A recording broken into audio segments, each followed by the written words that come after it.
What is up, you guys? Wow, it's been a minute. I'm really sorry. Every time I kind of take a break from this, I'm going to excessively apologize. Yeah, it's been crazy. I have so many life updates for you guys. So be a little patient here. I did graduate. Woohoo!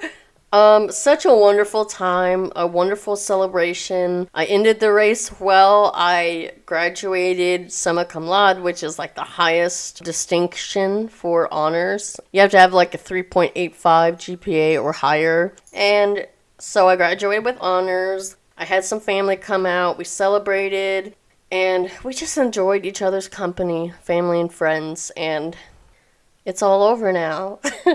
Well, not really. So, most of you know, I have been talking about that I want to be a mental health counselor, and I kind of let you know my journey of the process of applying for school and having my interview, things like that. Well, and I have some news for you.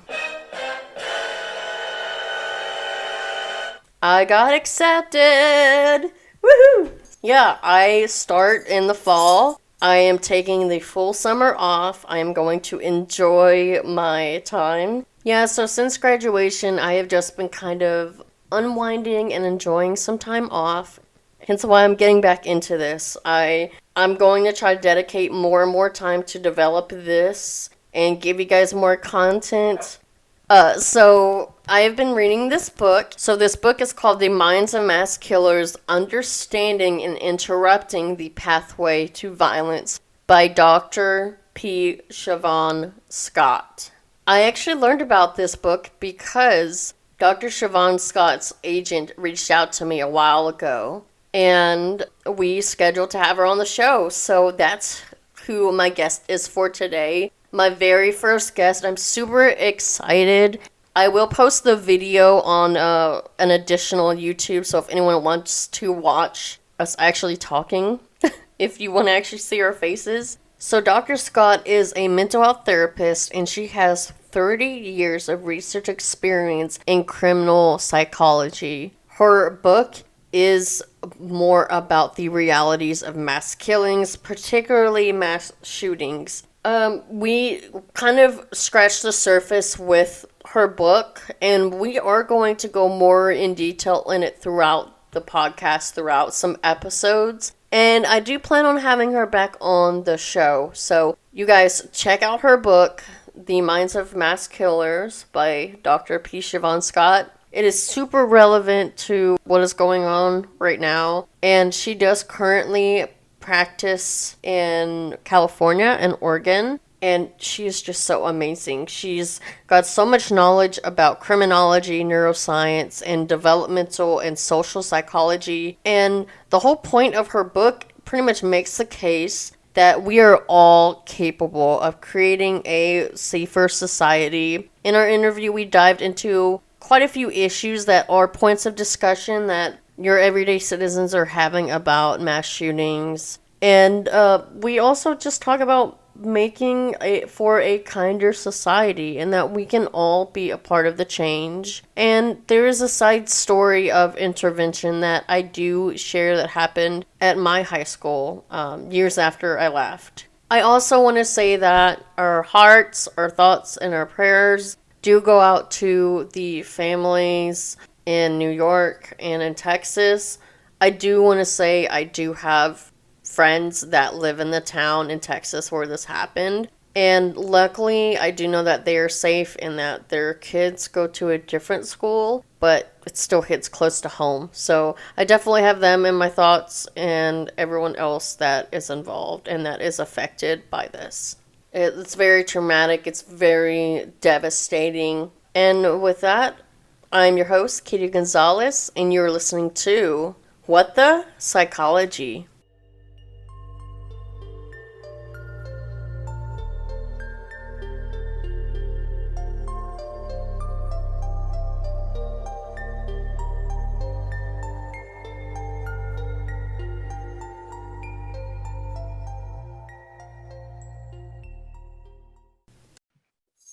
Okay. Well, hi. I'm so excited for this. Yeah, there's a lot of adrenaline going today.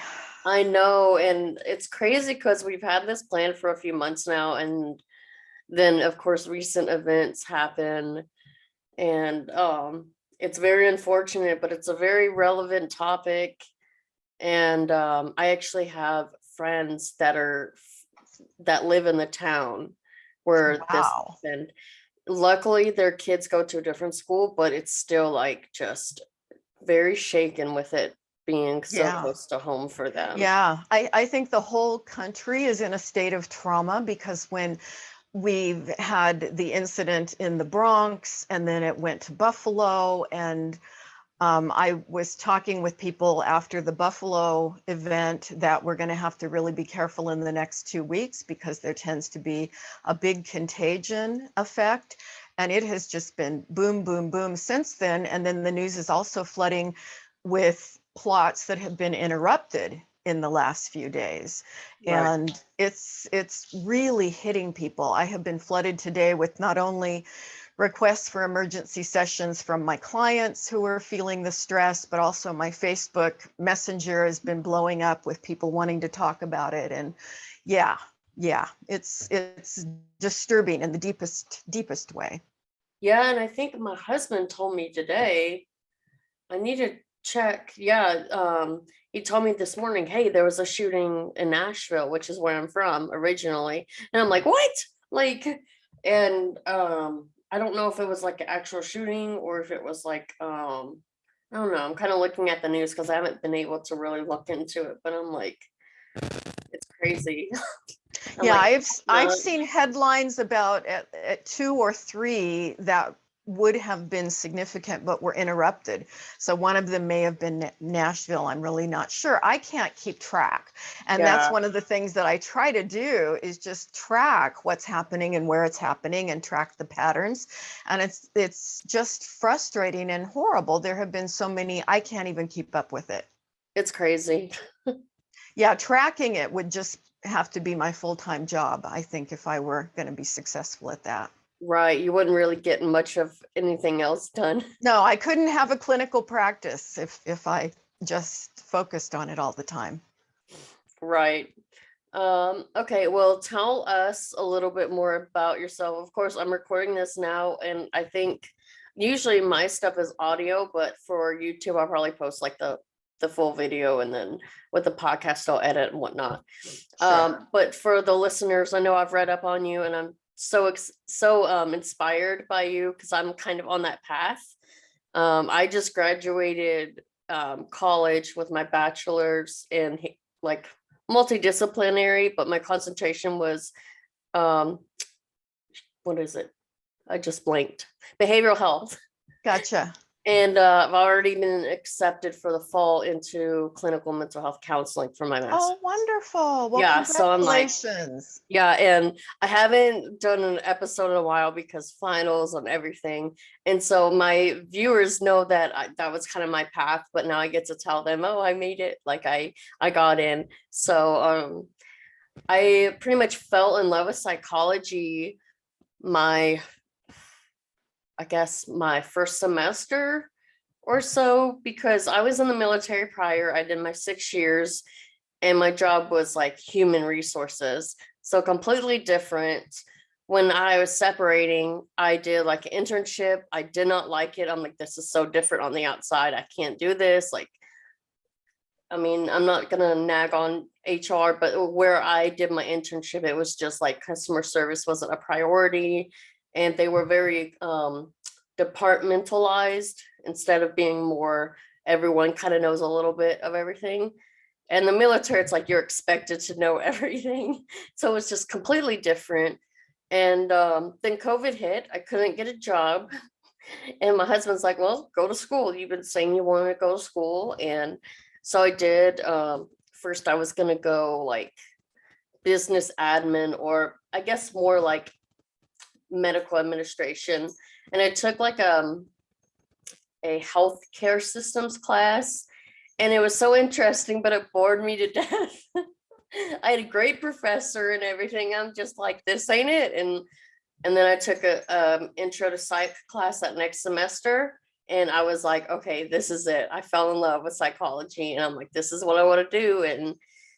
And I've always been very empathetic to people, and always am the one that people come to and Good. with their problems. And I'm always like non-biased, and I've had friends that are like two people in a conflict. I'm like, well, I'm still both of your friends, and some don't like that, but I'm like, well, that's between y'all, or it's whatever. And I feel like that's a good characteristic you're supposed to have. Yes. Yes. It And sounds I'm like like, you've got the personality for it. You're kind of a so natural therapist. yeah, and so I was super excited when I guess she's your agent. She's awesome. When she reached out, I'm like, oh, okay. Like me and my tiny podcast. But I'm like, all right, let's do it. Like, and so you are officially my first guest. Oh, good. Oh, I've fun. Okay. I've been on a few others podcasts, but I'm mainly solo. Like, this is all me editing. I do make a joke that my dog, where is he? I joke to everyone that he's my chief editor. So it's kind of a running joke in the podcast that that's my chief editor. I love And it. so it's me doing this. I've always been fascinated with like true crime and stuff. And some podcasts I listen to, I'm like, they would mention different disorders of different things, and I would be sitting there learning about it in class, and I'm like, oh, well, this is why, or this may be a cause, or blah blah blah. And I'm like, why doesn't anyone really have a podcast doing that? And I've kind of taken it to a different turn a little bit, but it's been an interesting journey.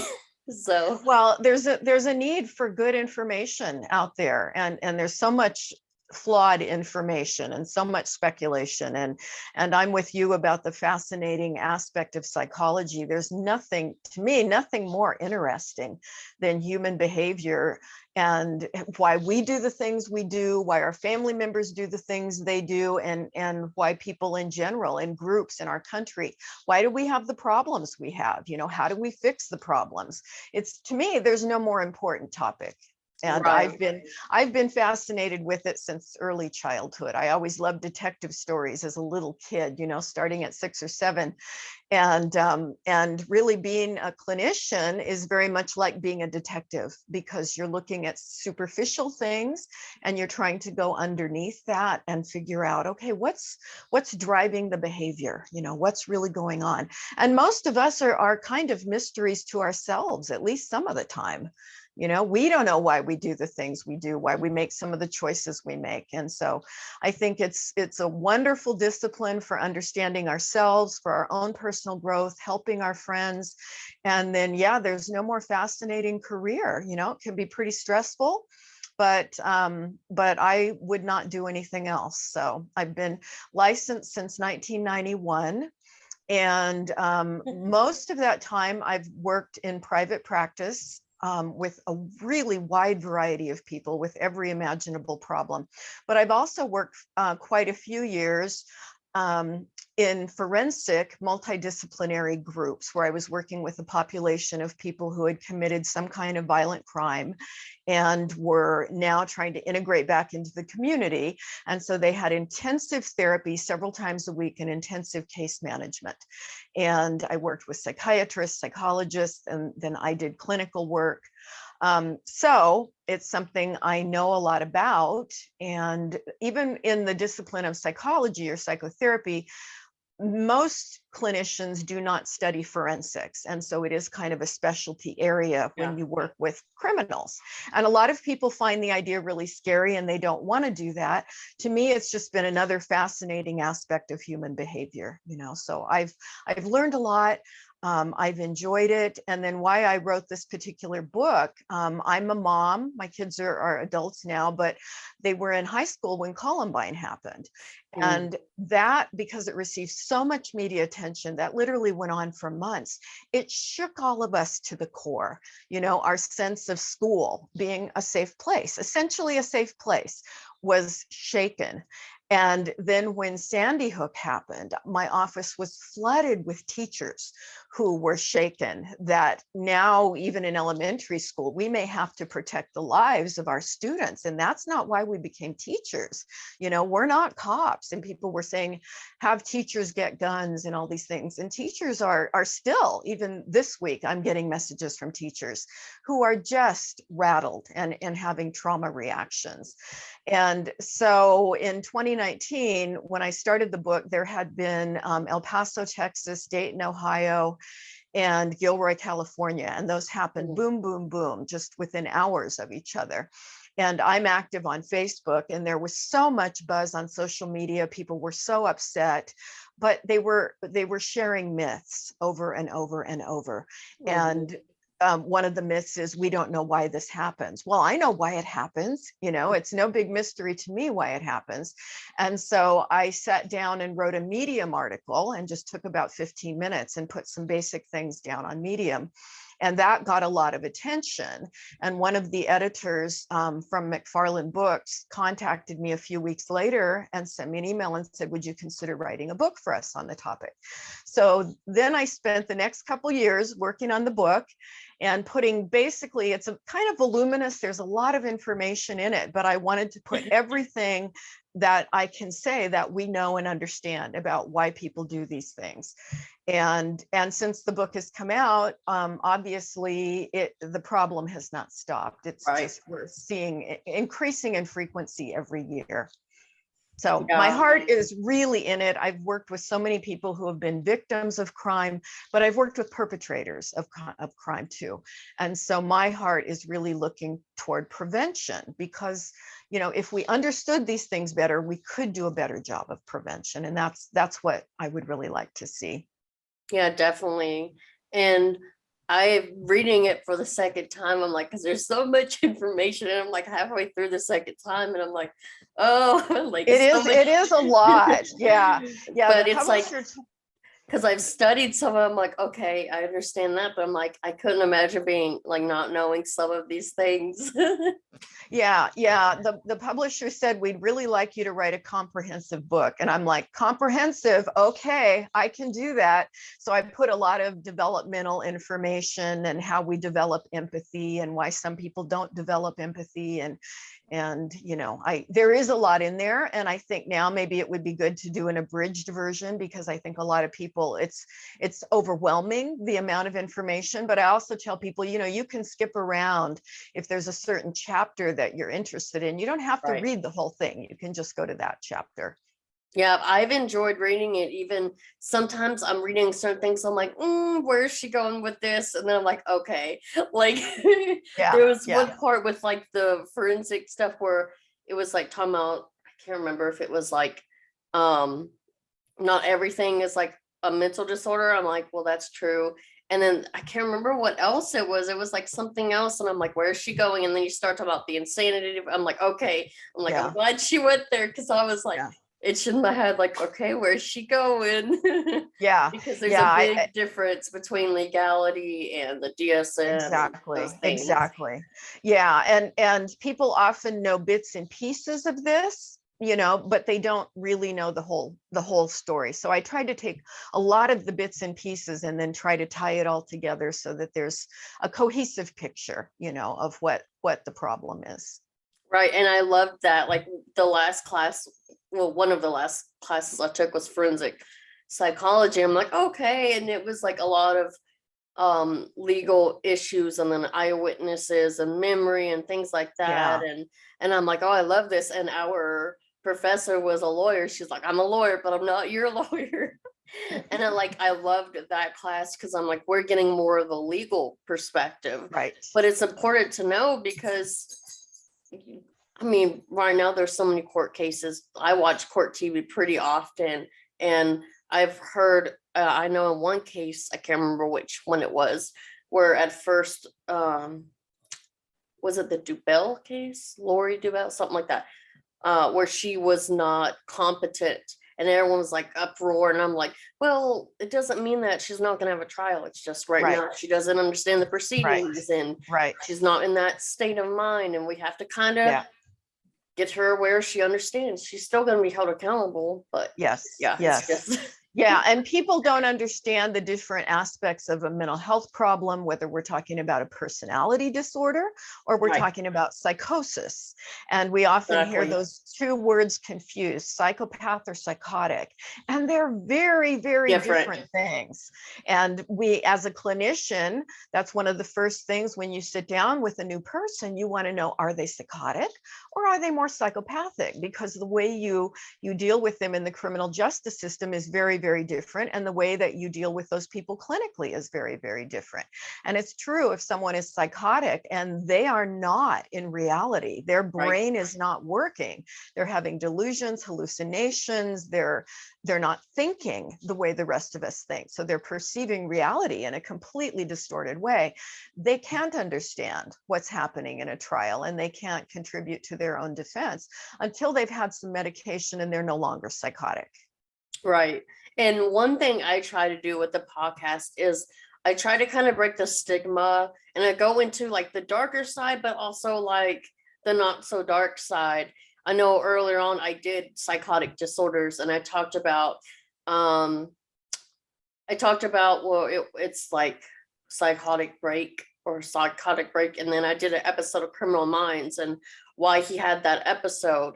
And then there was also a man that had schizophrenia.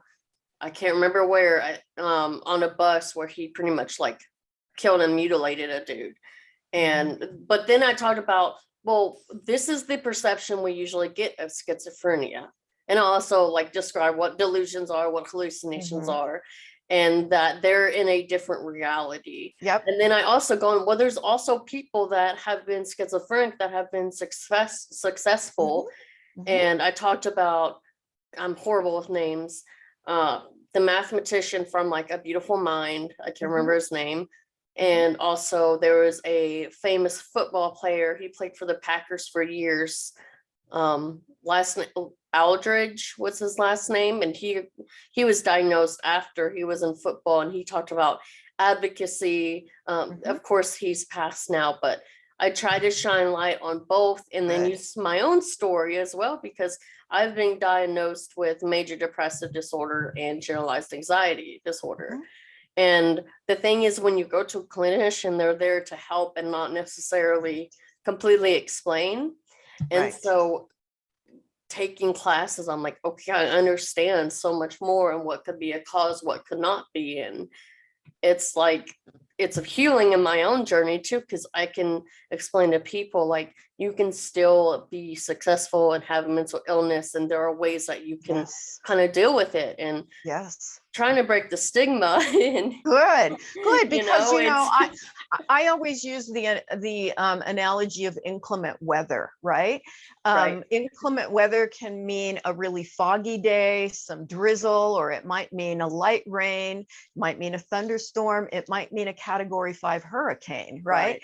And That's we're me. all going to have times when we're somewhere on that continuum, and psychosis being probably the Category 5 hurricane Okay. on the on the continuum there. A lot of people, if they get treatment, can live fully functional lives, even Right. if they have schizophrenia, because we have better medications for schizophrenia now.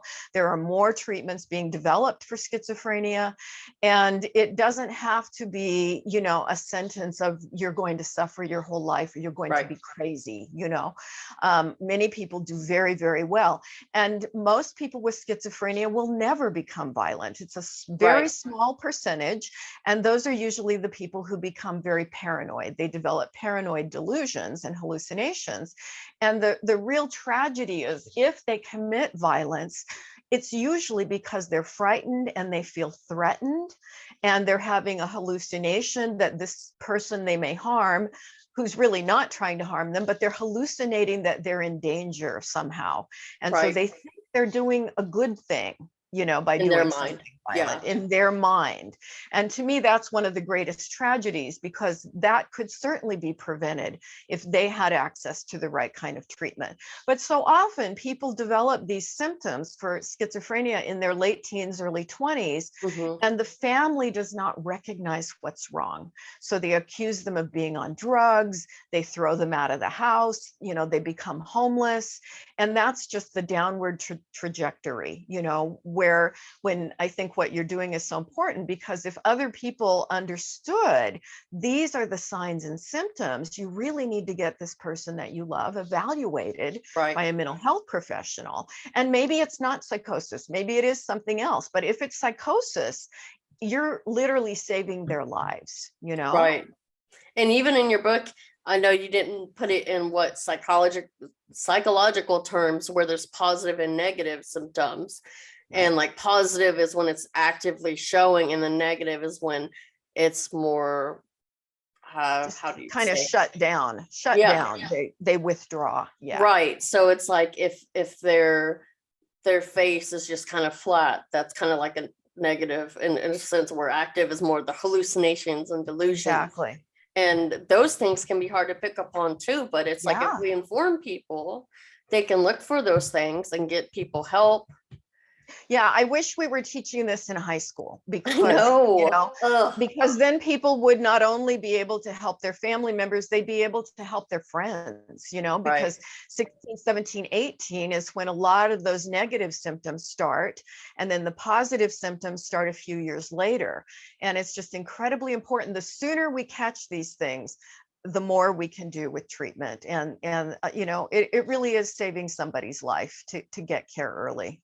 Right. And that goes for a lot of different things. And, I've been very open on my podcast about my journey. And even before I started school, like the month I was starting school, I had like it was like a really tough situation. I was under a lot of stress, and I was hospitalized for having like suicidal ideations. And it had like it was like a long anxiety attack or panic attack. I don't know how you would want to describe it. And like, I've been diagnosed prior when I was in the military, and I was in that transitional period. And it was like, that's where I really realized, okay, this is serious. Because for me, it's like, oh, well, this is normal for me to have depression and anxiety. And so I'm thinking in lens of, oh, this is normal. And then that's when I was like, okay, this needs to like stop. This is not normal, even for me. And I got the help I needed, and it's been like an upward journey. And occasionally it's like, but it's been like getting the help I need, and valuing myself, and even just the cognitive behavioral health practices that my psychologist, the tools he's given me, has been so helpful. And I've been in the VA, and it's been like pretty much upward. And for me, it was first I started off with one type of medication, it didn't work, and then I was put on a different one, and it's worked. So, and I've studied those, and I'm like, oh, so these are the properties in one, this is the properties in the other. So now I'm thinking biochemically, oh, is it this neurotransmitter, or is it this one? Or what you've learned has enhanced your life and allowed you to make a good recovery. And anxiety and depression are incredibly common. I think it's probably right now it's the norm. There's a lot to be anxious about, and a lot that's very sad going on in the country. So we really want to see people have the resources. We need more mental health therapists. I think we're having a big shortage right now.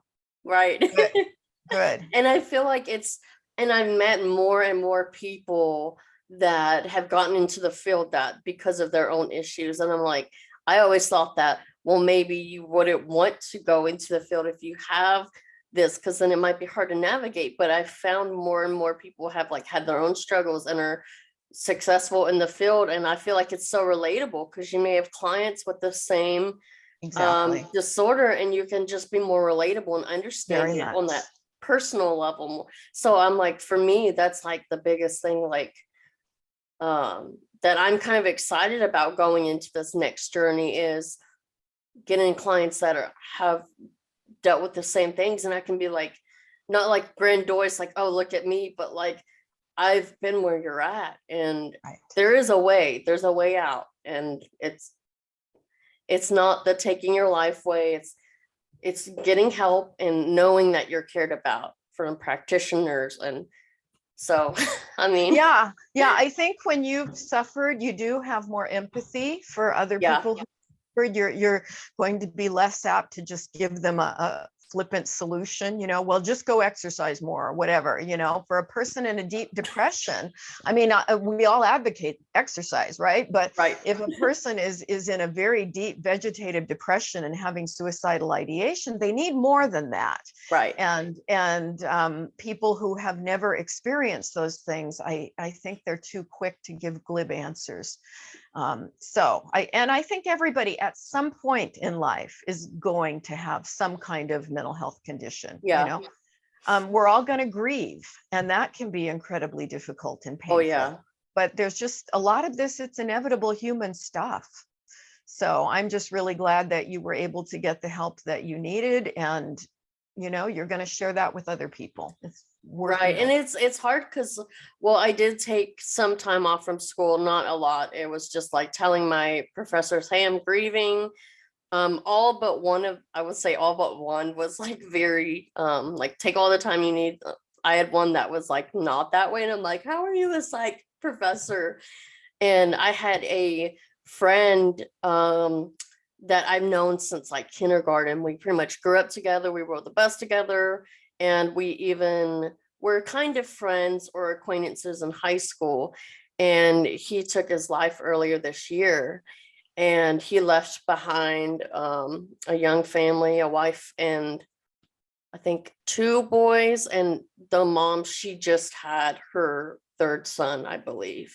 Wow. And so she was pregnant while he took his life. And for all of us, it's just hard because it's like, and everyone was just checking on me like, hey, we know you suffer from depression. How are you? I'm like, this has made me realize how valuable life really is, and how I feel like if I were to take that route, how much I would be missed. And so in a sense, it's I don't want to say it's healing, but it's taking that circumstance and being like, I've been there, and I've told people, because I've been where he was, I understand it on such a more deeper level. Like, people are like, well, why would he do this, and why would he take his life? And I'm like, it's not escaping life, it's escaping pain. And that's the biggest thing people don't understand. It's, you feel like you literally can't do anything else. And even though you are loved and people care about you, you're in such of a state of mind where it's so dark, and you literally feel like there's no way out. Yeah. And I try to explain that. I'm like, I have literally been where he's at. Like, people have no idea where, with like, I'm like, you guys, and I've been more honest. I'm like, you guys, these are some things that I've done, or some things that I planned. And I'm like, you have no idea, but I've been exactly where he's at, except not actually committing the act. And I'm like, I know where he's at, or I know where he was at. And it's such a dark and sad place, but it's like, I can understand and let other people know and be more aware of, it wasn't you. There's nothing that you didn't do or did do. And yes, there people were ways, always right. There were people ways blame to intervene, themselves. but Right. And sometimes, people think, well, I just didn't love the person enough. And, love can't cure depression. It's good. We want that kind of support, but it's not enough. There has to be some other kinds of things going on. And often medication is what really fixes what's gone wrong in the brain. I'm a big advocate for let's do anything that works. Right. If it's going to help, if it's going to save a life, let's do what's needed. Yeah, for me personally, it was the start of really going uphill was getting on the right medication. It wasn't the solve all, but there was the start of, okay, I'm taking this seriously. First medication didn't work. Let's go on this next one. And we had to up it a couple times, but it's from there, it's like, okay, I'm able to live normally for most of my week. Yeah. I may have a episode maybe once a week, or now like once every other week or a couple weeks, but where it was like I was having an episode like 2 or 3 times a week, it's like you can't live like that. And Yeah. And you really know, that once the brain starts to work again, then you can do the psychological piece, the right. cognitive behavioral piece. But when you're too far down, you can't make those things work. So it's really the combination of medication and therapy that a person with major depression usually gets the most benefit from. Yeah, and that's been like me. That's been my story. That's why I've told people for me it worked. And if people don't have a biological, I guess, cause, which we still don't know, we still can't really Right. detect, and medication may not work, or Right. it may be a different medication, or you Right. might just have to go with a different therapist. Like it Yeah. Yeah. I'm a big believer in we just keep trying until we get right, it, you know? right, And for most people, if they try and they get help, and as you say, if the first therapist isn't helpful, try a different one, but we try everything because the goal is, of course, to keep people alive, but then to see people have a good life. right. Yeah. And I think that is so important. And that's like been my goal, is to tell my story a bit, and share the knowledge that I've gotten from education. And I want to be an advocate for people. Like, Yes. for me it's, oh, I've had so many friends like pass away young or take their lives, and it's just like it's so hard. And it's like, what can we do?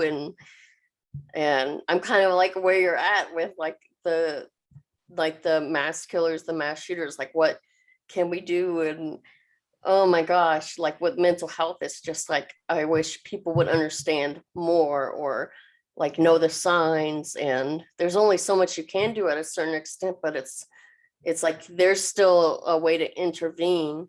There's But a way to intervene, right, and we need more resources, and we need more exactly. resources in schools and HR departments. Hmm.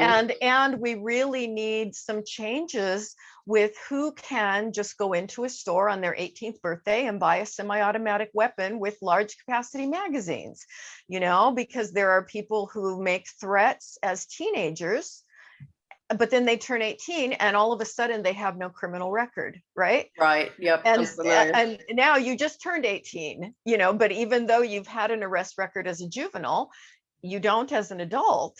and Yeah, and we see these massive loopholes in the system right now. And so I think if we want to see the shootings, particular the mass killings, and certainly in schools and wherever, we want to see that change, we're going to have to hit it from a lot of different angles. yeah, And we can, because we know what those angles are, but we have to get people on the same page and be willing to do that. Because mental health counseling in schools to support kids, to identify kids who are going down the wrong path, who maybe have a personality problem, maybe they're showing psychopathic traits, right? hmm, But you want to catch that early and then direct them into programs that are going to help right, downplay those tendencies rather than ignoring it and leaving them alone all day on the internet, where they're involved in racist websites hmm, or mass shooter websites where right, people are talking about their kill scores. If we catch these things early, we can redirect people a lot. But then we also want to work with law enforcement. We want to work with probation officers, and we certainly need to figure out, how do we red flag people who just should not have weapons because of yeah. this behavior that's happened. Yeah, and I agree. Like I will say it, I am very pro T, like 2A. I'm very pro Second Amendment, pro guns. I don't know how many weapons we have, because my husband, he likes to collect. Like for him, that's a hobby, but we're safe. We don't have criminal records. Like, and in our state to conceal carry, well, to purchase a weapon, one, you have to have either conceal carry or a purchase license or permit in the state of Nebraska. And if you do the concealed carry, you have to do like a 2 day or an 8 hour course where it's like goes over training, laws, Good. anything you can think of. Yeah. And then you go to the shooting range, because you don't want to be shooting willy-nilly. They Right. make sure you shoot on target, make sure you know the mechanisms of the weapon, how to unload, load if it jams, what do you do? You will get disqualified if you're unsafe. Mhm. Obviously, you don't just point it at anything, anyone. That's also a Mhm. rule in the military we learned. Yeah. um, and then you have to go through. It's either the and I think it's state patrol. I keep getting it mixed up. I don't have my wallet on me to pull it out. But you go through there once you pass the training, and then you get fingerprinted. They do background check, all of Mhm. that, and then if Mhm. you're qualified, they send you in the mail your little concealed carry. And whenever you purchase a weapon, you either show that or you show the purchase permit, which I don't know what all goes into the purchase permit. I'm sure it's similar because we aren't open carry state except for in Omaha and Lincoln. And at the time, my husband and I lived in Omaha. So we're like, well, we can't open carry and we would rather conceal carry anyway, because if you open carry, you're kind of putting a target on your back in a sense. I would think, yeah.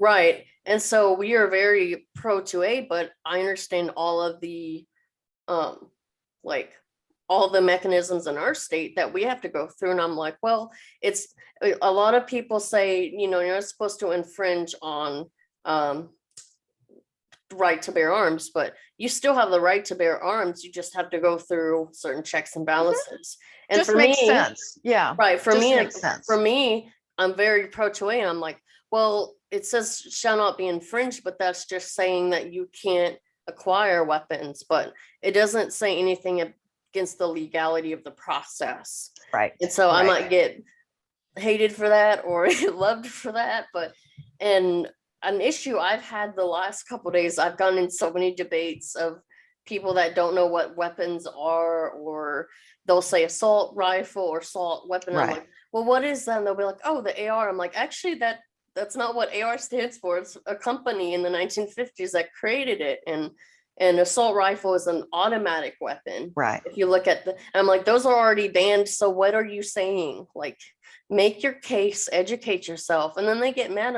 They're like, oh, you're just trying to do one thing. I'm like, well, it's not just one thing. Like it's not Right. just the guns. It's a very Right. complex issue. It is.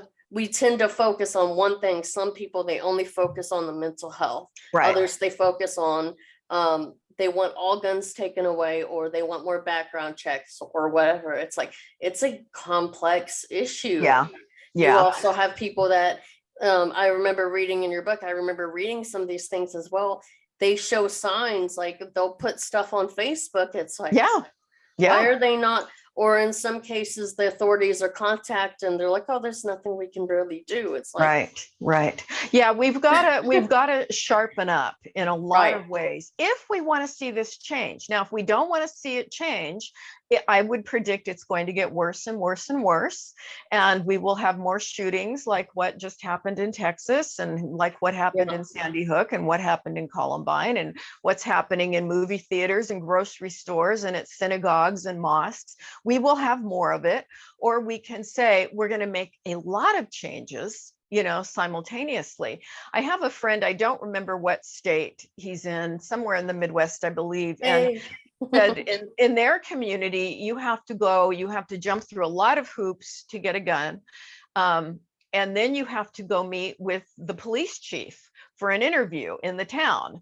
And it's really up to that person to do the final stamp of approval. And I sort of liked that idea, that somebody sits down and asks you questions. Because I think if a lot of these guys were sat down with the police chief who was asking them really personal questions about what they're going to use the gun for, some might be able to fool him, but I think a few he would go, I'm not feeling good about this. yes, meter will come up. Yeah. Yeah. Yeah, and it's like, for me, it's like, I'm not trying to argue with people, but I'm also like trying to educate. And I'm like, well, you say you want all assault rifles taken away, but they're already banned. So what point are you making? And it's like, for me, it's like, it's not just one thing. There's Not one thing. there's so many intricacies into this issue. And Yeah. it's like, some people are so narrow-minded where they're focused on one thing. I'm like, if we were to say take away all guns, well, then what will happen? You're still gonna have people that find a way, that black market, and we're still gonna have the same issue. So it's like there's so many different things that we can do, than focus on just one thing that Yeah, we will need to help. do many things. And then we need to find ways, as you say, to educate each other because we've all got different areas of knowledge. And then we're probably going to have to find ways to compromise when there are Right. vast differences of opinion. Yeah. But I do think we're going to see increasing, it's not moving in the right direction, it's moving in the wrong direction and getting deadlier and deadlier. And Yeah. it just devastates people. I think the general panic that people are feeling right now, because it really is grocery stores, movie theaters, Walmart, the mall, your kids at school in their first grade Right. class. It's like, where are we safe? Mm-hmm. And that's a terrible way to live in a country that's supposedly as advanced as the United States. Right. It feels like we're a very backwards place at this point. Yeah, it's like when I go out, if I'm with my husband, like one of us is usually carrying, because I'm like, you never know what's gonna happen. You never know who you're gonna go across. Like it's such like a scary place. Like how are you supposed to defend yourself? And or if you're like in a store and then someone just starts shooting, it's like if you're the only like if you're the only person carrying, then you're kind of taking that responsibility. But then again, you're like trying to protect yourself and your Well, own and in a this sense. is kind of what we're seeing. The more social chaos we have, the more frightened people become. The more Right. frightened people become, the more guns people have.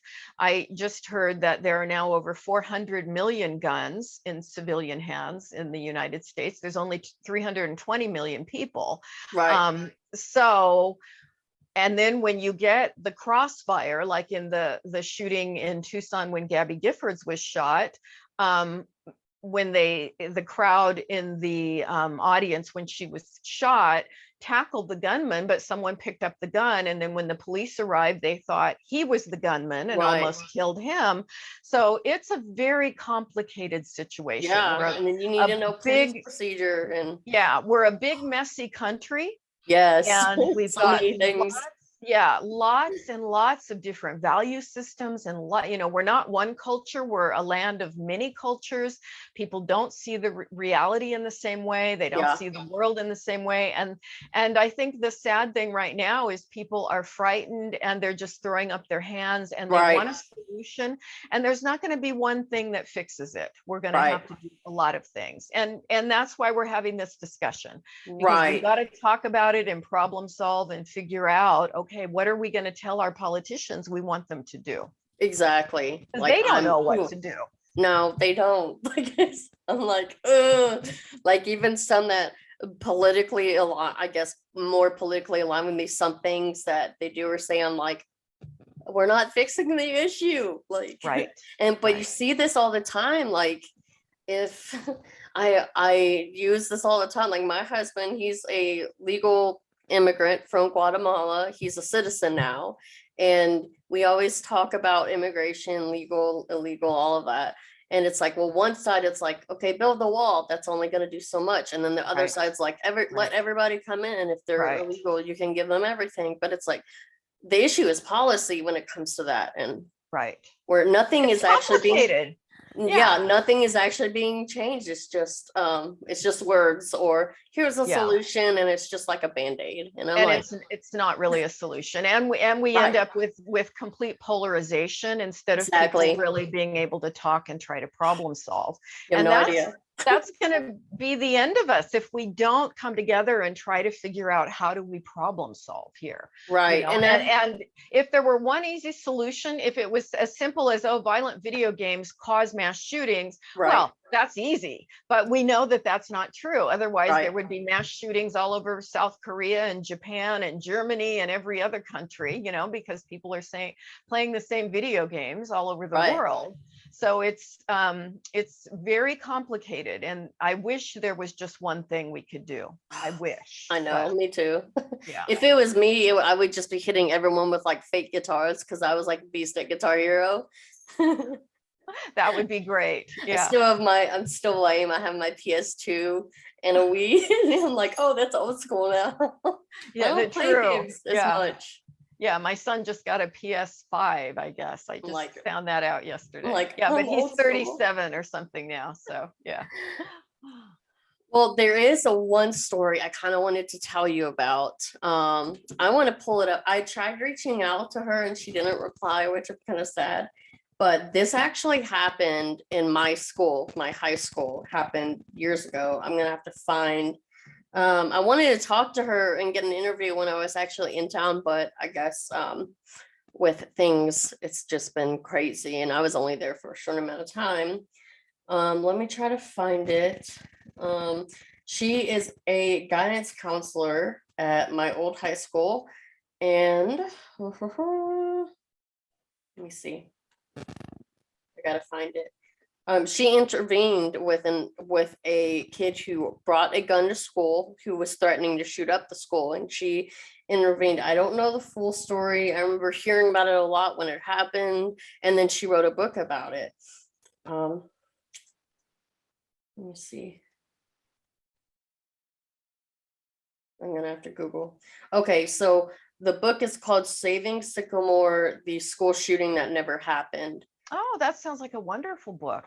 Yeah, and so this happened at my high school where I graduated from, and the guidance counselor is Molly Hudgens, or Hudgens. So I make sure I pronounce it right. Incredible lady. She was there when I was there. And so she pretty much single-handedly stopped this from happening. And it was at Sycamore Middle School where this happened. And so she wrote a book about it. And I'm going to, so this was in 2016, September 20th, 2016. Yeah, that's when this happened. I'm just kind of briefly reading what happened. So I'm trying to read. Okay, so the students, they remain unidentified even to this day. They were armed with a semi-automatic handgun and an additional magazine of ammunition and planned to kill teachers and police. So she didn't know the extent of what was happening at the time. And the student walked into her office and she knew something was off with the student. And she describes it like getting a lightheaded sensation. And she just remembers thinking like, don't faint.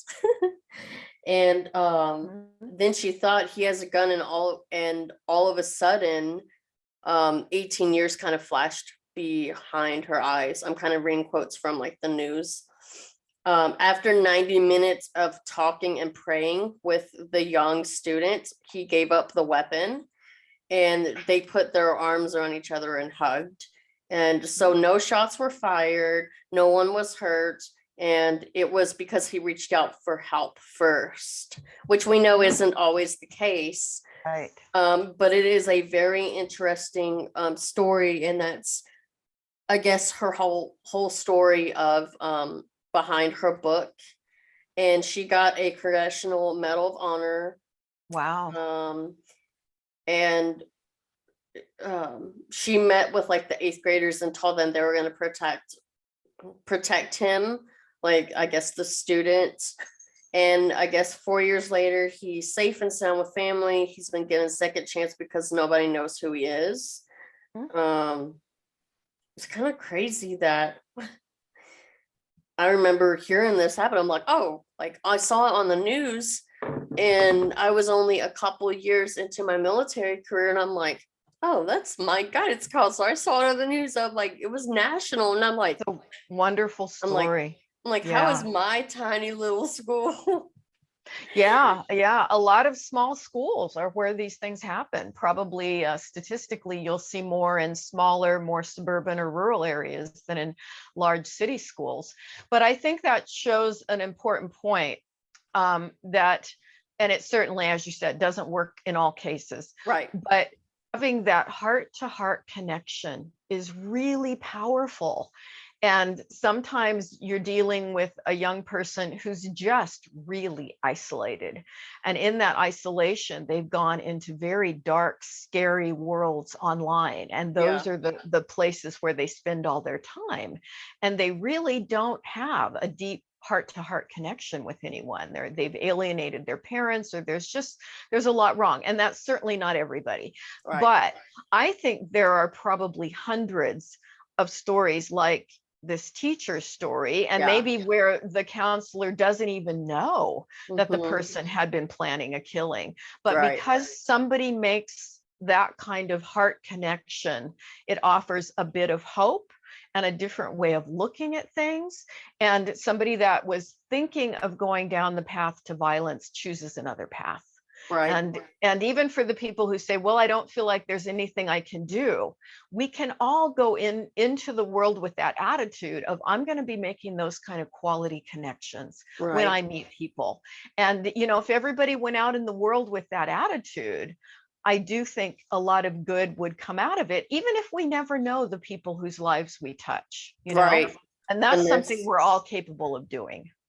yeah. And it's just crazy because I've always been that kind of person that has always reached out or has always tried to be very positive, or like um when I'll give you another story. And a lot of people that know me and knew me in high school now know about this, but I've never really talked about it on my podcast, so this will be interesting. When I was a junior in high school, there was so much going on. We had multiple students pass away, or like in our town, in our county. One of my best friends, we used to always go to the skating rink. All of us would go, and he was from a different school. He was a year older, and he actually, we met, we clicked, we were like best friends. And I noticed one day he was like really down at the skating rink. I'm like, what's going on? And he's like, well, my home life isn't great. And I'm like, what? I'm always here for you, kind of thing. And um, then he came out to me. He was gay.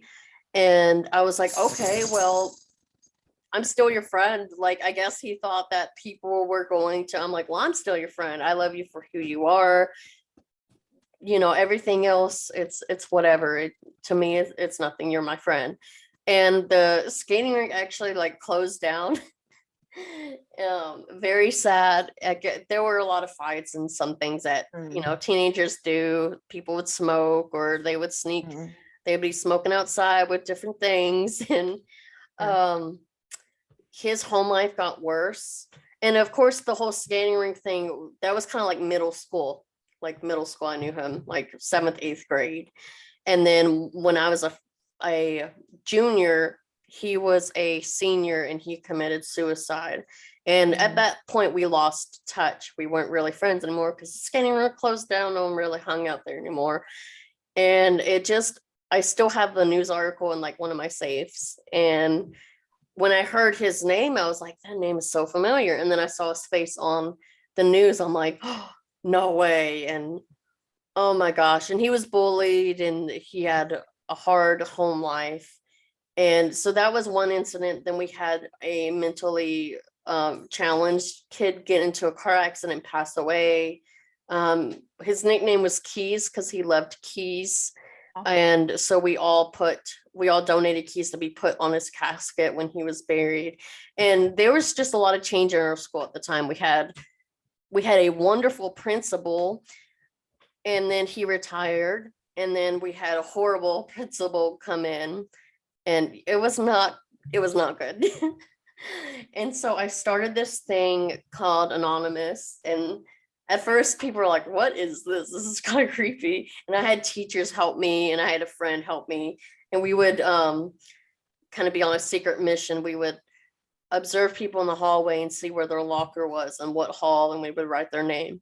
And we would just we observed for a couple weeks, got a lot of information, and then I would type notes from Anon and my mom would print them out. And then I had a school and after school club, and then in between periods I would try to leave early, go on a bathroom break, and I would post them on their lockers. And people didn't know it was me. Some people suspected, but I didn't actually like tell people until like years later when I was in the military, because my people joked like maybe high school reunion she'll like whoever it is. And but I made a post about it, and it was just something I did because we had such a tough year and so much I going love that. on. Yeah, look at what you did, I had teachers to in on make it that too. connection. I was Yeah. like, hey, I would have one teacher, I'm like, hey, I need to talk to you. They're like, what's going on? I'm like, well, it's kind of a secret, but you've seen things on, you know, on people's lockers. That's me. Can you help me out? And like in between periods or after school, I can give you the information. Like I can give you the locker number and what hall, and you just put them on there. And there would be like sometimes there would be in between class periods where a teacher would not particularly have students in their class, and they would go put them out. People were like, how did they get there? Because there was nothing before here. Or I would go on a bathroom break and put one or two here or there. Yeah. And so it was very sneaky and very fun. And it did, I kind of had a Facebook page too. And yeah, it was That's really wonderful. it was fun, but it was also like it lifted people's spirits because we were in such a tough time. And I'm like, Yeah. if I can help one person Yeah. or save one person, and I'll have to try to pull up one like one of the very first people were like, this is kind of creepy, and then other people got them. They're like, oh, okay, it's a positive thing. That's a good thing. I'm I like, think that's the way to go into the world, what can I do to lift people up? Yeah, it makes a difference. It really does. yeah, and I had a friend help me out, and yeah, in 2017, like 5 years ago, like, well, it was 5 years ago at that point. That's when I made the post of it was me. And like some people are like, hey, are you gonna be there this year or what? And it was like, because I think I only did it our junior year because I try to make people think it was a senior, and things gotten better at that point. And so some people are like, oh, I never had a locker. And so then I would like on my Facebook thing, it'd be like Anon at SHS, and I would give them a little note. And so yeah, some of these people, they have pictures of their notes on here. It's kind of fun to look back. I would post inspirational quotes. One thing I put was like, don't ask why, just go with it. I think you are meant to be a therapist. I'm excited for it, but I just remember coming to my mom like, hey, I need your help.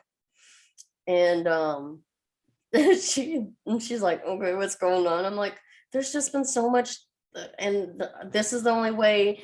And one thing that did inspire me was one of my friends on her locker, she had a prayer request thing. She's like, just you could write if you wanted a prayer request.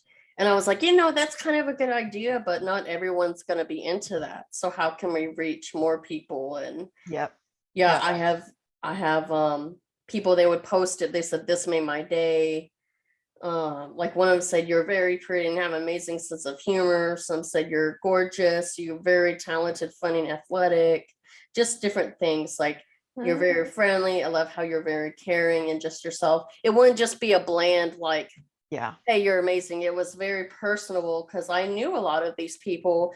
And then sometimes some people would reach out to the Facebook page and say, hey, so and so has had a really rough time, and they could probably use a note. And I'll be like, okay, do you know their locker number? And I'll be like, all right, but I wouldn't tell them when, because I didn't want people like, because people would scout out like in between periods, like, oh, are they gonna post?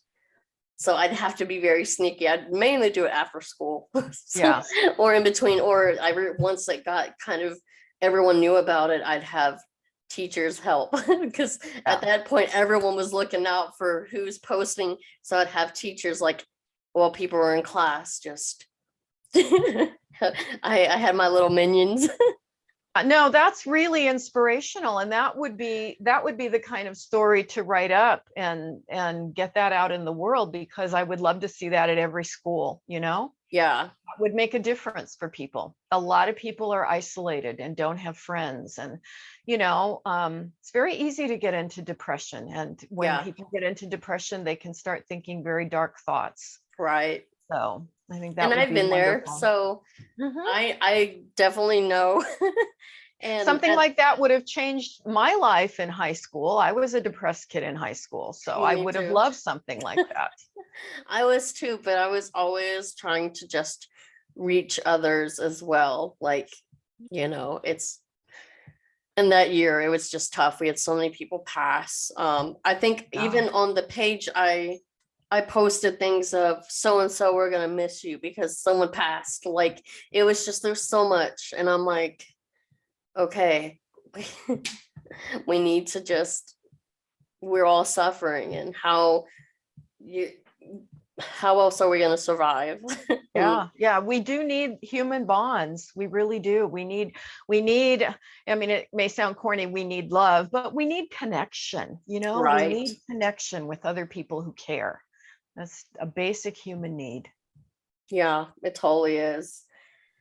So I guess lastly, I don't know how long you want to talk, but I don't want to keep you too long. So your book, just so everyone knows to go get it.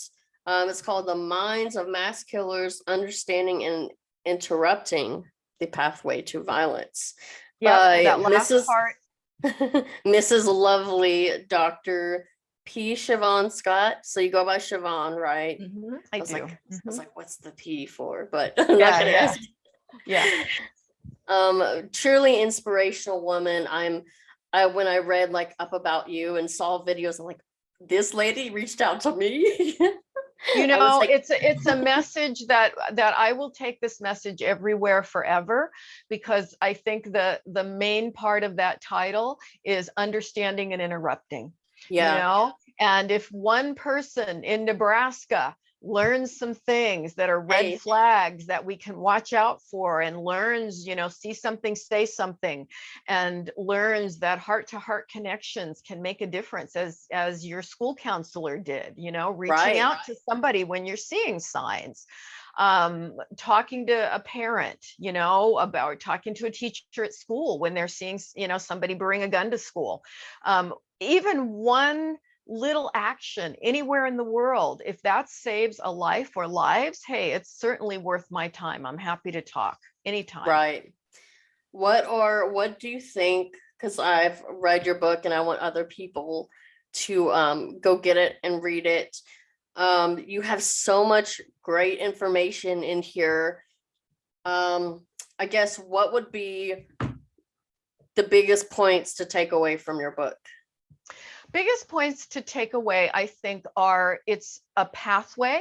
Nobody ever just snaps. They usually think about it for weeks, months, or even years. Sometimes for a decade, they think about it before they do it. And the sooner on the pathway we can intervene, the better. And that's where I think having more mental health counselors in school, making those positive connections with counselors, that stops it early on. But if it hasn't been stopped early on, and you see someone posting on social media, Instagram, Facebook, holding their AR-15 and saying, I'm the next school shooter, which some of these guys have, Right. you Yep. know, you Parkland. call the FBI, I say, call the FBI, 1-800, call FBI, you call your local police. If you know family members, you call the family members, because sometimes thousands of calls come into the FBI every day, and some of them are going to slip through the cracks. Right. And so I just go back to catch it early if you can. If you can't, if you see somebody who may be going to act, see something, say something.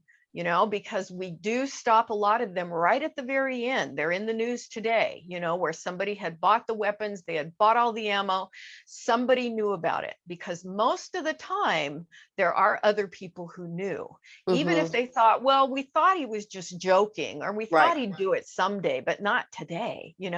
Take it seriously, because we will save lives by taking it seriously. It's very true. Very true. Even my graduating year, we had someone in our class threatened, and it was taken seriously. Yeah.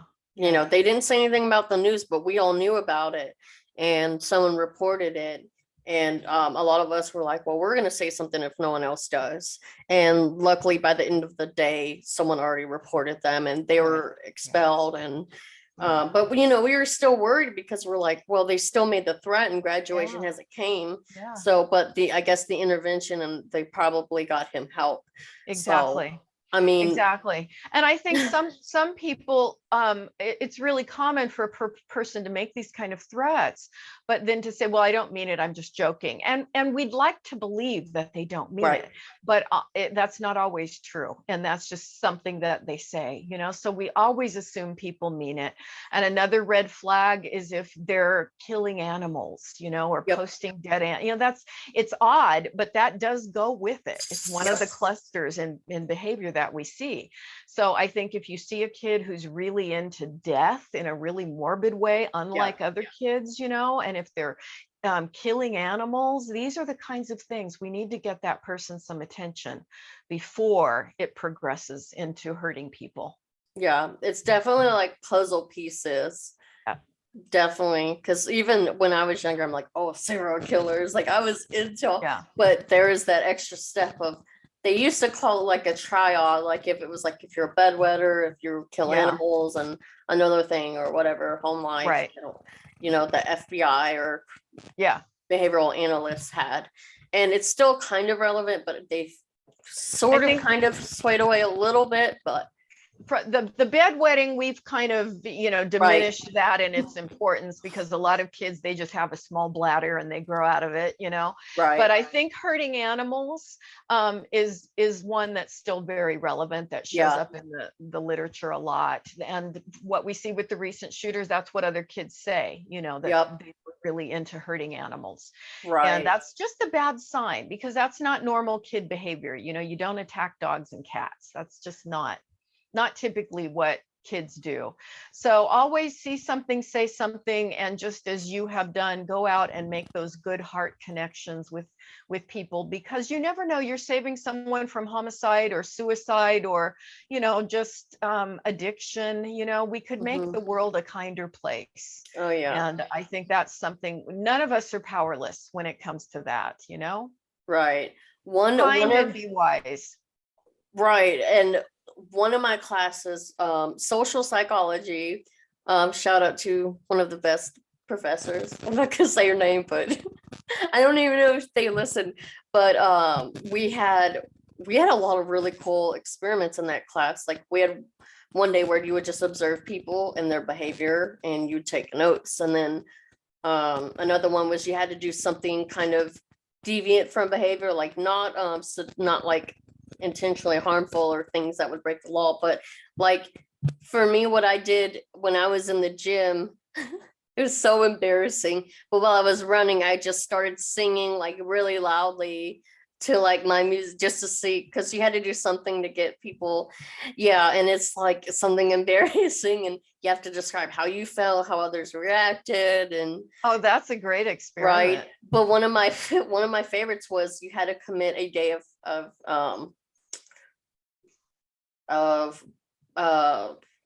compassion, is what she called it. And me, because I don't have school on campus, all mine was online, I was like, well, I'll commit 2 days, because one, my husband, he was back home in Guatemala, he had some family health stuff, and so I'm like, well, I can't really be positive to him if he's not here, and I don't go out as much, so I'll commit 2 days, and while I'm out, I'll, you know, and I'm like, you know, this feels really good. Like for me, I'm always trying to be that way, but it gives you that extra think of. That's what a great teacher. I applaud like that it's teacher. really something that we need to do. And yes, and it's crazy because like I did the whole pay it forward thing at the line. I kind of started it at Scooters, which is like I don't know if you know what Scooters is. It's a coffee place, and I guess now they're expanding more, because I had family in Illinois said, oh, they're starting to pop up here. I'm like, oh, they've been here in Nebraska for like since I've been here, which has been like 8 years. So I'm like, they've been here. So I guess they're starting to kind of spread their wings. But then the other day, my husband and I, we were at Scooters in the drive-thru, and someone paid for ours, and I'm like, we're like, what? Like, How and nice. then I remember doing that when I started that on my day of compassion. I'm like, it's so crazy because on our day of compassion, I started that, and it's good. It's crazy how good it feels. And some people are like, oh, it's the pay it forward thing is so cliche, and it's just social facilitation. I'm like, well, whether it is or not, like the next person in line, they may not know it's a chain. They may think that they're the first one. And Right. I try to do that if I see someone in distress, or if I see like a police officer getting food, or fellow military. I'm like, hey, we're brothers, sisters in arms. Like, even though Yeah. I'm like a veteran now, Yeah. and Yeah, it makes a difference in the world. And sometimes just one kind comment and a smile absolutely changes a person's day. And we don't know, you never know how right. the impact of that plays out. But I do know we would have a kinder country if even half of us went out in the day in the world and had the Yeah. compassionate when we interact, at the stop sign where, everybody's trying to go at the same time. If we just had an attitude of kindness, I think that Right. that would make me happy. That would be a wonderful thing, even if half of us could do that. Yeah. Maybe a new experiment is like to stand at the corner, kind of like typically homeless people would, but have like a sign that says like free hugs, and see if people Yeah. would actually, Yeah. Oh, I they don't know. will. I Yeah, they just thought of will. that. So Yeah. maybe I'll do that. They'll keep you updated. Yeah, yeah, yeah. Kindness, compassion, and then wisdom. We do whatever is necessary. If we can catch the pathway to violence early, the best. But if it's Right. already progressed down, then we act wisely and we get help. So Yeah. yeah, save lives, community safety above all. Yeah. And it's like whenever I was in the military, I was trained by, well, now they're called like Green Dot. It's like a sexual what are they called? Sexual assault prevention type program. Mhm. I don't think the military does it anymore, but at the time we did. And one of the takeaways was that even if one person does something, like it's kind of like a ripple effect. Like if one person does it, it has so much impact, was kind of like the message. And it was like intervention strategies of like sexual assault before it happens. And I'm like, that's such a good message, because even in the Yes, military, we were told you can't make these comments, or we have right, more women in the workforce, so you right. can't say, and this is what sexual assault is. But it went more into not exactly what is consent. It did a little bit. And I feel like the military is way ahead of civilian when it comes to like drinking and drugs and sex. Like they're very much like, if they're obliterated, they can't consent. Whereas civilian, Yeah, they're like having debates. We're like, we already have this figured out. What are y'all doing? yeah, But yeah. even though it still happens, but one thing was the intervention and the proactive strategies. Like proactive is having a rally or something, or having a 5K for sexual assault awareness. And even prevention, like there are different strategies for prevention. There's like Right, direct, and then there's right. delegation, and I'm like, oh, this is such a good, and it can be used in other ways as well. If you don't feel like being direct and intervening, you can delegate to like, hey, Totally. or you get a group, like, or you call the cops. There was so much, or there's distraction, which is my favorite. You can Yep. get kind of creative with that. But Yeah. with sexual assault, it's kind of easy. Oh, you go up to the girl who you're suspected of, if you're at a bar, and be like, oh, hey, so hey, don't Right. you remember me? And Right. Right. it's kind of, or you go up to the guy, you're like, hey, I think your car is getting towed. And then Mm-hmm. they leave Mm-hmm. the They situation. leave. Yeah. Yeah. Yeah. So Really good strategies. And again, prevention is everything. right. Yep. And being proactive, I feel like even though that's a different situation, it can be applied like Same thing in for this. everything. Yeah. Yeah. For everything. Mhm. And I feel like the more, like you said, the more compassionate we are, and the more kind. And it's just one thing. Anytime I go out, even if I'm like having not a good day, I try to smile at people. and I try to like wave, and then they're like, I don't know you. Yeah. But Yeah. I It's okay. try. Yeah. But It's we okay. all, even if you're a little uncomfortable, just, and that was like my whole thing with the anonymous thing, was I was like afraid of people are gonna think this is weird, or what if they find out it's me or whatever. And um, I you love it. know, It's beautiful. I'm so glad you did that. Yay. Yay, and as you. a high school, I'm like, we're just having so much crap going on. Why don't we just, Yeah. I even try to get our resource officer, but he's like, well, my role is a little different. I can't really, he's like, I was gonna try to get him to like do some observation, Ah, or see if he could. At first, when the idea was ruminating, I was like, well, maybe if we open the locker and put a note. He's like, well, I can't really open people's lockers. I'm like, right. okay, so Right. maybe I'll just stick them on the outside. Yeah. I And love it. so, I mean, like, I'm a teenager. How do I do this? And I love it. I was lucky to have help. My mom helped. I had a friend help at the time. Me and her were kind of like partners in crime. Oh, nice. We So had different nice. classes. She did a lot of observation. We'd have a notebook. We would just write first name, last name, the hall, and then the locker number.